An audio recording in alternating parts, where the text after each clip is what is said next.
మన అపరాధముల చేతను పాపముల చేతను మనకి రెండు రకాలైనటువంటి దుర్గుణాలు ఉన్నాయి అన్నమాట. ఒకటి అపరాధము ఉంది, రెండు పాపము ఉంది.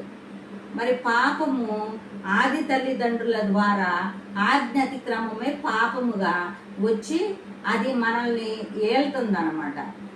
ఆ యొక్క ఆది తల్లిదండ్రుల వచ్చిన కాలములో ఒకనాడు భూమి, మనుషులు సమస్తము కూడా అంతరించిపోయింది. కానీ దాని మూలాలు ఎవరిలో నుండి వచ్చినాయి? నోవాహు గారిలో నుండి వచ్చింది కదా. కానీ ఆ యొక్క పాప బీజం అనేది వస్తూనే ఉందన్నమాట. ఆ పాప బీజము వస్తూనే ఉన్నప్పుడు ఆల్రెడీ దేవుడు ఏమన్నాడు? ఈ యొక్క పండు మీరు తిను దినమున మీరు నిశ్చయముగా చచ్చిపోతారు.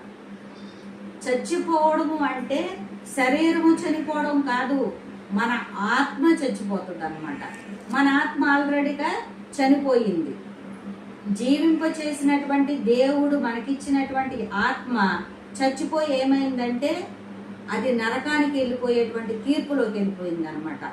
ఆ పాపము చేత మనం చనిపోయేమో మన అపరాధాలు, మనం సొంతంగా చేసుకున్నటువంటి అపరాధాలు, నిర్గమకాండం కానీ, లేవి కాండం కానీ, సంఖ్యాకాండం కానీ అపరాధాలు అనేవి ఉంటాయి అన్నమాట. మనుషులు సొంతంగా చేసుకున్నాయి.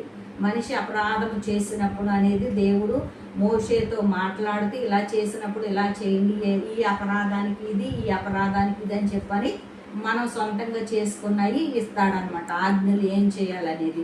అలా మీరు అపరాధముల చేతను పాపముల చేతను చచ్చిన వారై ఉండగా మరి ఆయన మిమ్మును క్రీస్తుతో కూడా బ్రతికించెను. ఆయన మిమ్మును క్రీస్తుతో కూడా బ్రతికించెను.